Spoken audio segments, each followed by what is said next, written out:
Welcome everyone. Thanks for joining us today. We are today in Utah, beautiful Utah, at the National Park, The Arches. It's a beautiful day and fantastic sights. This is just ideal for yoga practice. Uh, Today we're going to do a 30-minute Yin Yoga class. It's a shorter version, less talking, just gonna soak into this beautiful scenery and enjoy the meditation part that comes with Yin Yoga. So let's start with our legs crossed and back straight. Relax, close your eyes and find your breath. Gonna be here for just a couple of moments to reconnect with our inside and disconnect from the outside.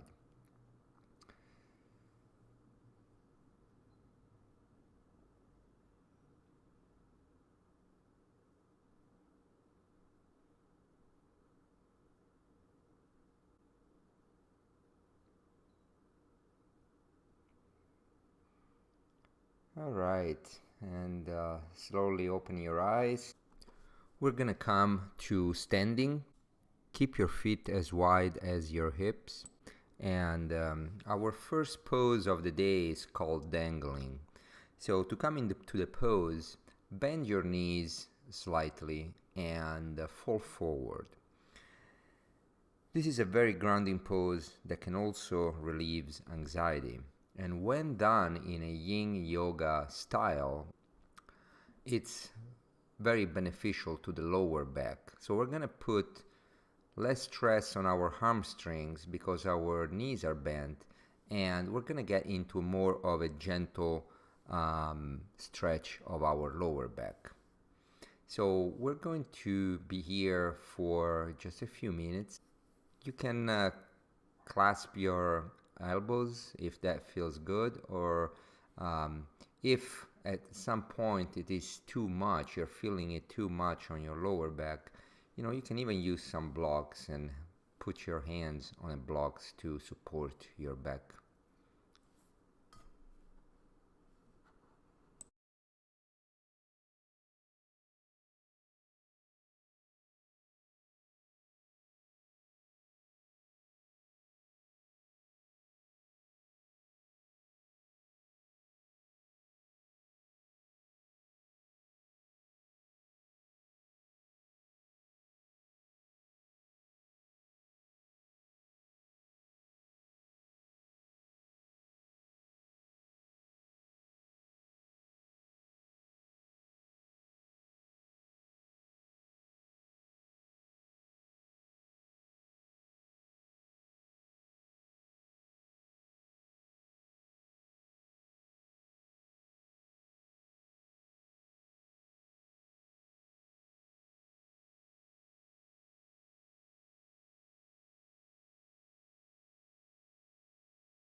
Slowly start coming out of the pose, ragdoll your way up to standing, and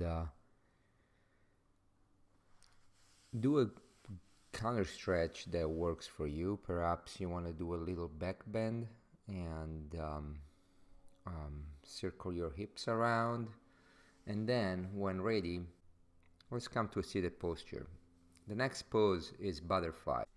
This is a common posture that we have used previously in many videos.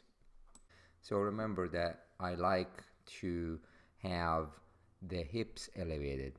Now I'm not doing it here, but in general, especially if you have sciatica, you want to make sure that the hips are above your knees. And also if your pelvis doesn't tilt forward, sitting on a blanket or elevating your hips will help. Use your blocks for your knees if you need so, if your knees have too much pressure or pain. I'm using the blocks here to actually support my head. I like my neck to be supported, and but if you don't and you want to leave your neck loose down, that's also a very beneficial, and it's a good stretch for your neck as well. So bring the sole of your feet together and tilt forward. Make sure your back is curved. And we're gonna stay here for a few minutes. So find your breath and stay still.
Very slowly start coming out of the pose.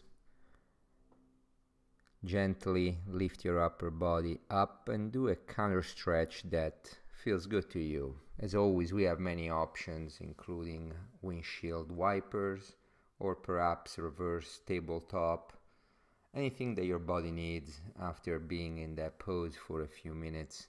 It's good to let it readjust and let the intuition guide you in this case. I am setting up the blanket for our next pose, which is dragon. Dragon can be a very intense pose, but it's very beneficial, a great deep hip opener and growing opener. I like to get into this pose from down dog, and we're gonna start by bringing our right foot in between our hands. Walk the front foot forward until the knees is right above the heels. At the same time, just slide the back knee backwards as far back as you can. Remember, there should be no pain.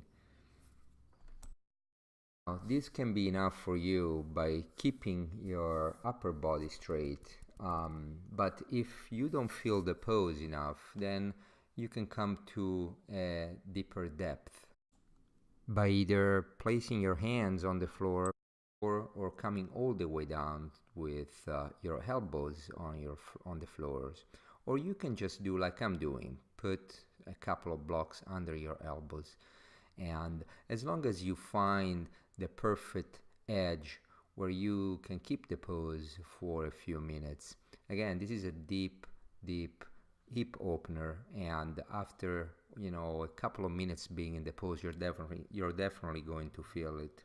in addition to provide you with a great hip and growing opener, the pose also allows you to stretch the back legs, quadriceps, and the hip flexors of your back leg as well.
Gently start coming out of the pose. We're gonna be quite stiff. That was a hard one. And just do some circle with your hips, or you can come to a child pose if you prefer for a couple of breaths. I like to circle my hips around and kind of as a counter pose, and definitely stretch my back as well.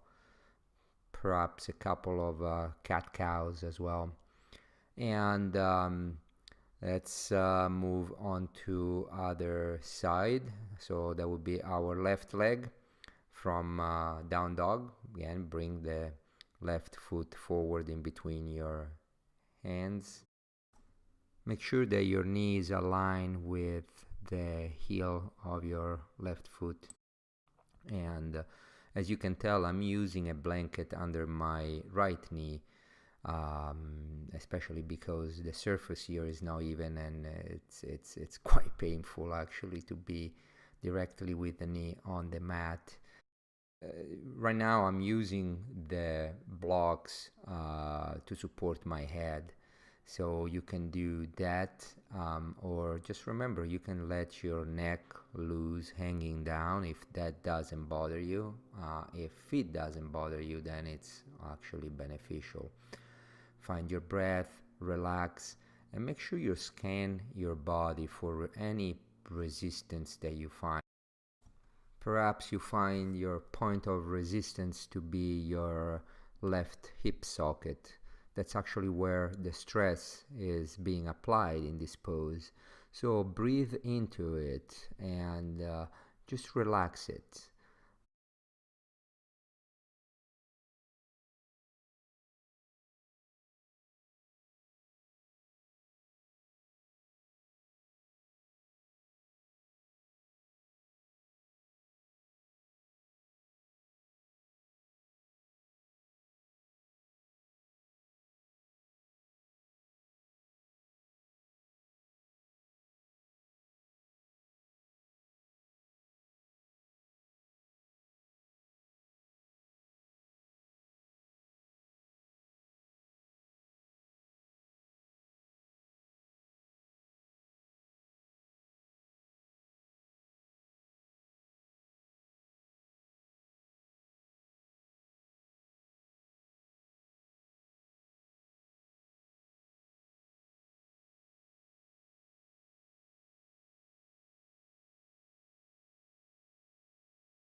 Slowly come out of the pose, bring your knee back in alignment with the other knee to all four, and do the counter stretch that you like. Again, I like to rotate my hips around one direction a few times and then change direction, the opposite side.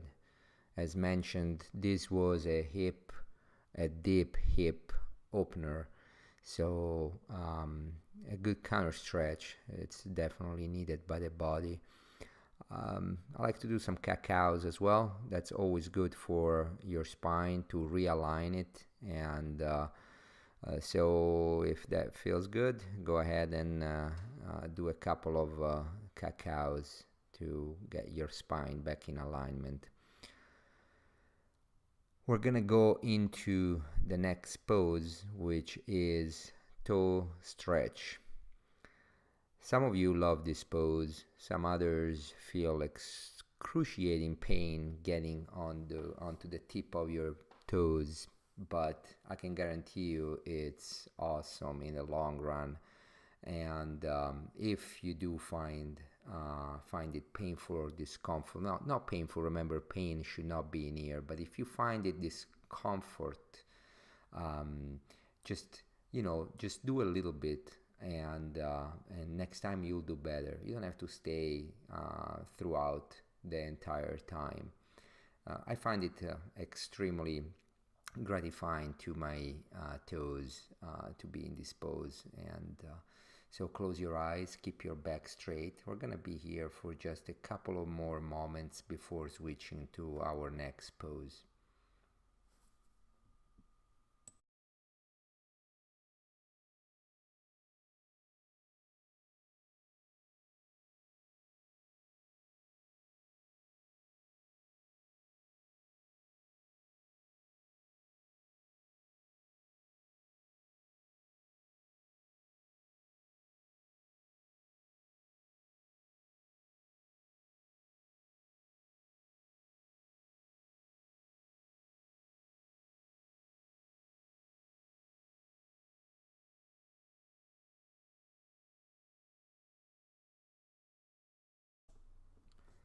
All right, end of the torture.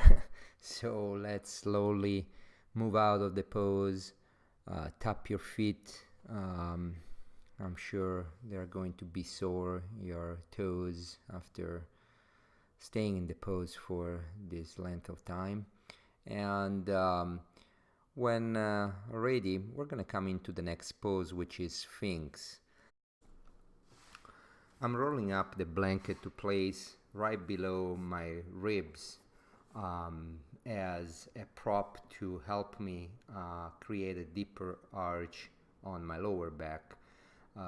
If I had a bolster, I would probably use a bolster. I don't have one here.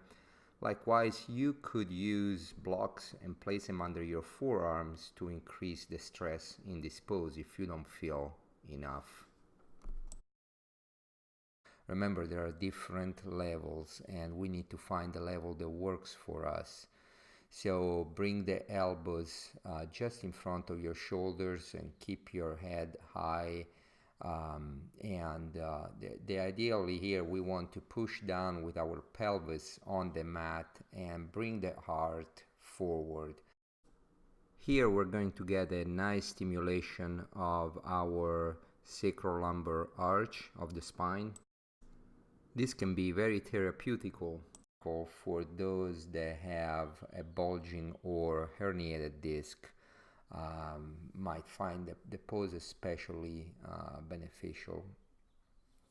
Remember that if you have low back pain, especially in the sacrum, or just a tight lumbar spine, you might want to go easy on this pose.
very gently start coming out of the pose.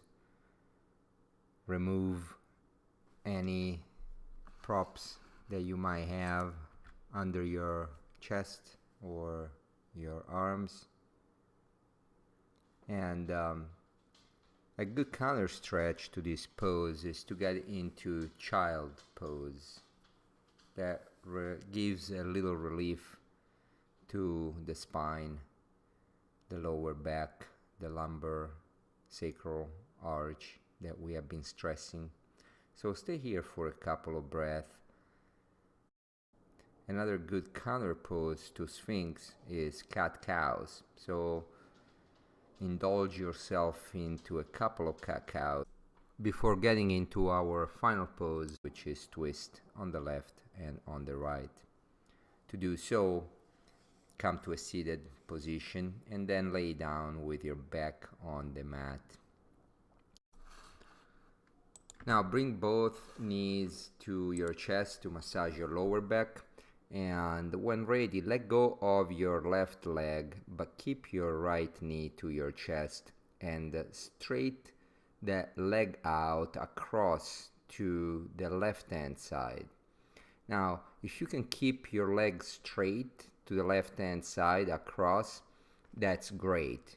If not, just keep it bent, but try to keep both shoulders on the mat and your arms wide open. You can keep your gaze toward the sky or turn it toward the right side. Find your own pose. Twisting is a fantastic way to end a Yin Yoga practice, as it helps to restore equilibrium in the nervous systems and release tension in our spine.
Very slowly come out of the pose, come back to a neutral spine, bring your knees up to your chest, massage your lower back,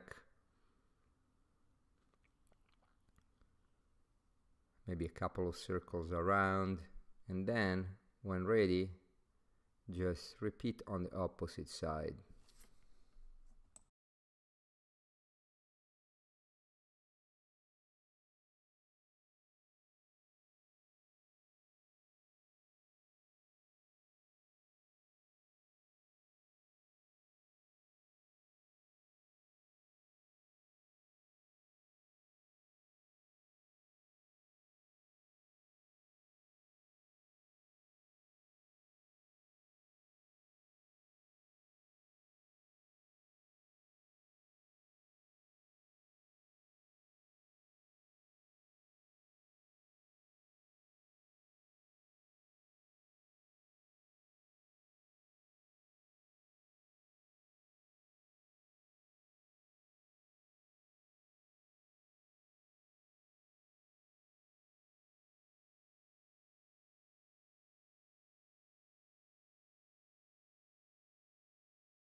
Gently bring your left foot back to the mat, realign your spine. Perhaps you want to stretch out those legs or do some windshield wipers to readjust your spine. So we have come to our final pose, our relaxation or corpse pose, Shavasana. So find a position that's comfortable to you. Close your eyes. Open your arms to the side with your palms facing up, and just come back to a normal breathing, unforced, natural Shavasana.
Very gently start bringing awareness back into your body by moving your toes, your fingers, twist your ankles, your wrists. When ready, bring the sole of your feet to the mat and turn on one side. And push on your hands to bring yourself to a seated position.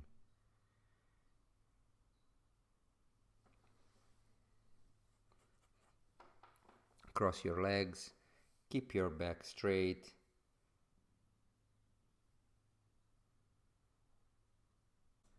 Bring the palms of your hands together to your chest. And thank you so much for joining me today. Namaste.